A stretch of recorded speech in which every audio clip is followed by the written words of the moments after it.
Oi, gente, tudo bem? Como é que tá todo mundo? Eu espero que bem. Vamos para mais uma aula então nessa quarentena, tá? Aula passada, só para lembrar um pouquinho, então, nós falamos do paciente que veio pro pós-operatório, né? Aquele paciente que saiu da cirurgia agora e aí tá em POI e depois segue com o primeiro, segundo, terceiro POI e assim por diante, tá? Todos os cuidados, todos os tratamentos, todos os protocolos que a gente precisa seguir. Então, hoje nós vamos começar a falar um pouquinho do papel do enfermeiro diante das complicações, das possíveis complicações que podem acontecer nesse pós-operatório, tá? Nós vamos começar na aula de hoje e aí na próxima aula nós vamos falar um pouquinho mais sobre algumas outras complicações, possíveis complicações, que são várias, tá? Então vamos lá, acompanhe os slides comigo, por favor, e aí vai funcionar da mesma forma que a semana passada, tá? Vamos finalizar com um fórum bem tranquilo e uma atividade, com um prazo de uma semana de ambos para vocês responderem, ok? Então, primeiro ponto que nós vamos falar sobre, primeira complicação, na verdade, possível complicação, é a hemorragia, tá? O que é hemorragia? Já vocês estudaram isso comigo em saúde do adulto. E só para dar uma relembrada, então, escoamento de sangue fora dos vasos sanguíneos. Lembram que durante a disciplina de saúde do adulto a gente falou um pouquinho sobre hemorragia interna e externa. Vamos defini-las de novo só para refrescar a memória. Então, hemorragia externa, aquela hemorragia que pode ser arterial, venosa ou capilar. Lembro de alguns exemplos nas aulas de saúde do adulto com vocês, né? As arteriais, o sangue é vermelho vivo, é uma perda pulsátil, como se o sangue fosse ejetado com alguma pressão, tá? Ela é mais grave devido à rapidez com que a perda de sangue acontece. E as hemorragias venosas, então, são reconhecidas pelo sangue vermelho escuro, a perda é mais contínua, né? Não tem tanta pressão. E menos grave porque é uma hemorragia que não acontece tão rápido quanto a arterial, ok? Mas também, se não tiver tratamento adequado, pode ter sérias complicações. E as hemorragias capilares, que são aquelas perdas sanguíneas de vasos de pequeno calibre na superfície do corpo. Aquele corte que a gente faz com a faca, às vezes picando alguma coisa na cozinha, né? Entre outras coisas. Sinais e sintomas, então, de hemorragia externa. Sinais vitais ficam alterados, certo?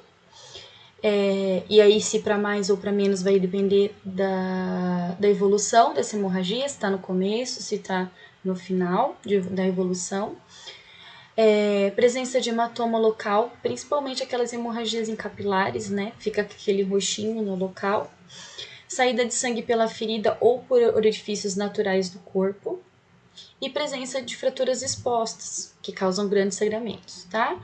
E lá, quando a gente já tem um processo mais avançado dessa hemorragia, os estados de choque, que nós também já conversamos em saúde do adulto, vamos dar uma relembradinha nessa aula. Opa! E aí a gente tem, a hemorragia interna, tá? Sangramento dentro do corpo, que pode não ser percebida, sendo por isso mais difícil de diagnosticar. Por quê? Porque eu preciso de uma avaliação mais profunda para avaliar essa hemorragia, né?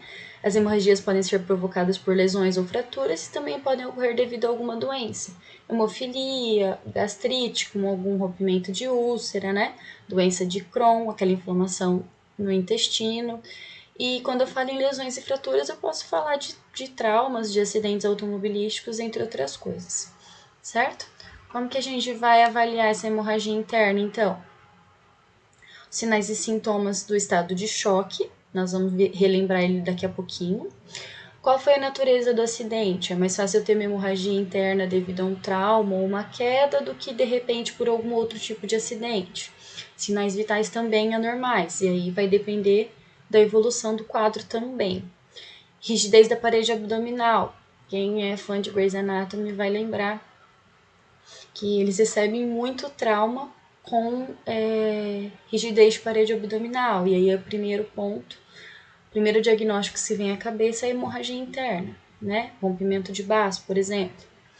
Fraqueza, sede, frio, ansiedade ou indiferença também vai depender do nível de evolução dessa hemorragia, tá? Alteração do nível de inconsciência ou até inconsciência, agressividade ou passividade, tremores e arrepios do corpo.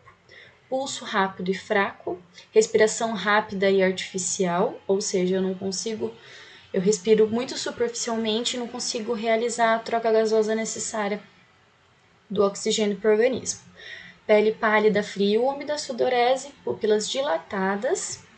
E aí é ideal que nós observemos a questão de ter um ferimento de projétil de arma de fogo ou de faca, né, arma branca, principalmente região de tórax, abdômen. Se de repente foi algum acidente que o corpo recebeu alguma grande pressão, né, soterramento, uma queda de escada ou uma queda de telhado que a gente vê. E o próprio acidente automobilístico mesmo, né, em que a pessoa é lançada com muita força para frente e sempre tem um aparato ali, um volante, ou um painel do carro, ou de repente até um acidente, bicicleta, por exemplo, essas coisas. Resumão para vocês da classificação da hemorragia, então, tá? Hemorragia primária, intermediária e secundária. E quanto ao tipo de vaso, capilar, venoso, arterial, tá? Se ela é evidente, se ela é oculta. Coloquei aqui porque fica mais fácil de estudar, eu acho que a tabelinha para vocês é mais tranquilo. Cobrei essa tabelinha aqui na prova de vocês semestre passado, não sei se vocês lembram. Cuidado de enfermagem de um paciente no pós-operatório de hemorragia, então, gente.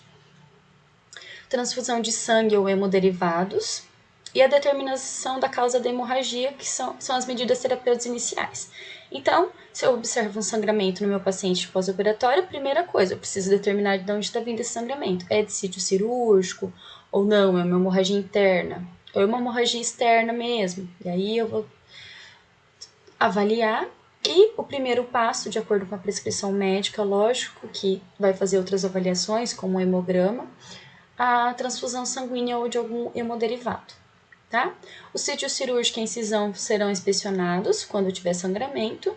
Quando o sangramento fica evidente, uma compressa de gás esterilizado e um curativo compressivo são aplicados. Curativo compressivo, vocês sabem, né? Aquele bem apertadinho com bastante adesivo em cima da gaze. Sendo o sítio cirúrgico, sítio de sangramento elevado até o nível do coração, quando possível.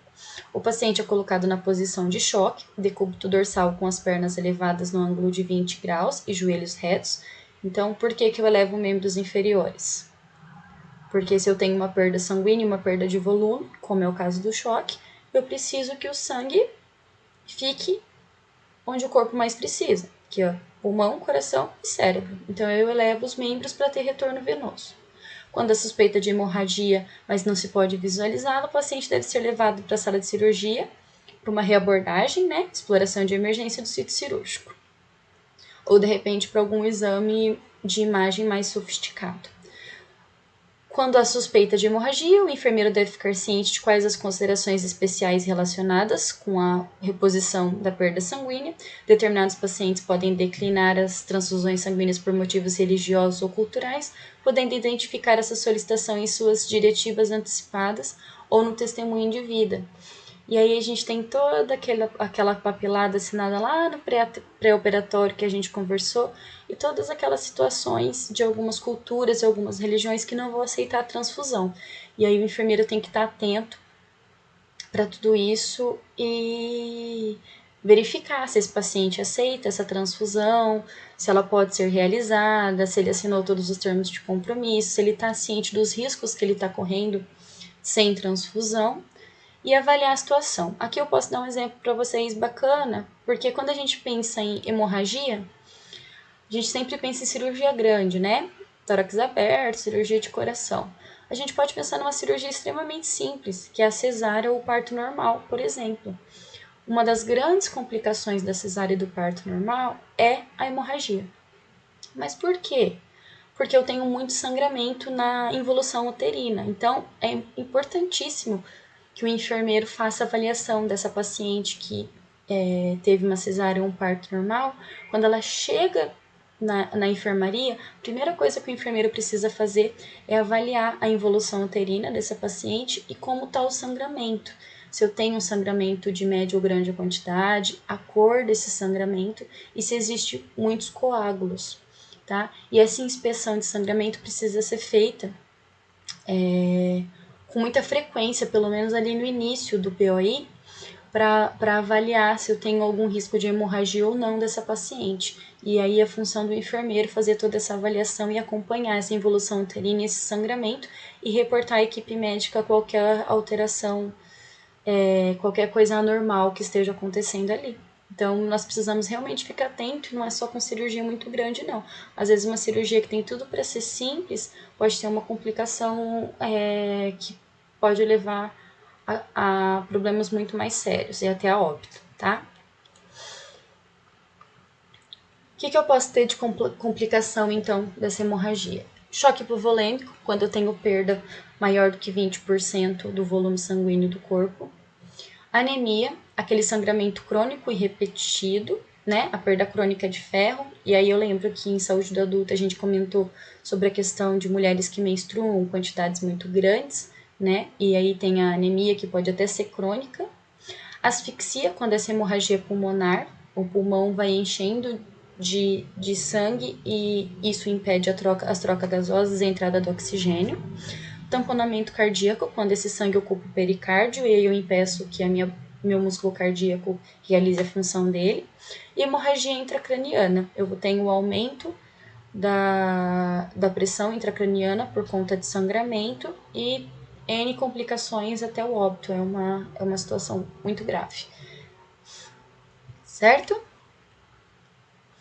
E aí, saindo da hemorragia, eu penso no choque.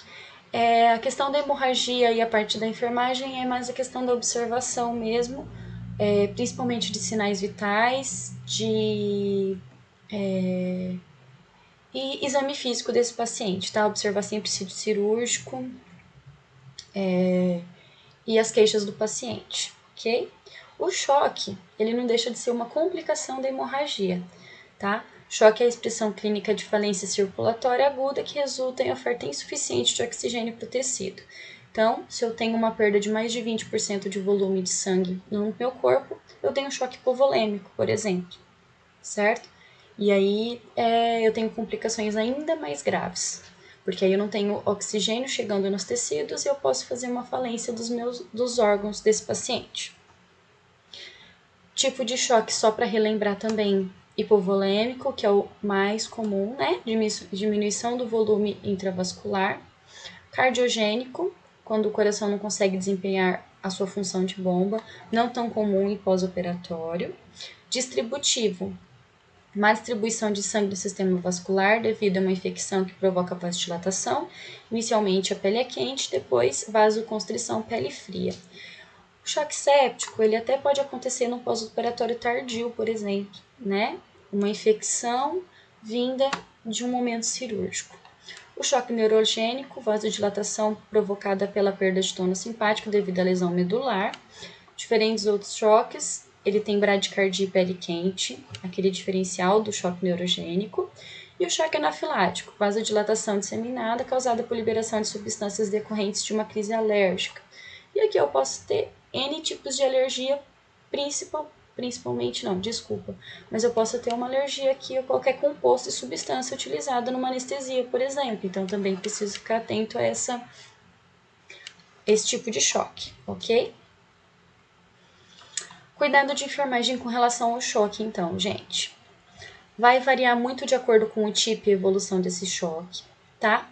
O plano de cuidado tem que ser revisado constantemente e a equipe precisa sempre estar próxima do paciente. Por quê?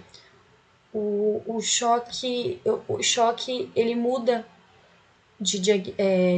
ele muda de sintomas e ele muda de gravidade muito rápido, né? Então eu preciso sempre estar reavaliando os cuidados de enfermagem e as prescrições de acordo com a situação do meu paciente naquele momento, tá? Exige cuidados intensivos diante do risco iminente de morte. Normalmente o paciente que está em choque, ele é um paciente de terapia intensiva. Meias elásticas para evitar o acúmulo de sangue em membros inferiores é importante.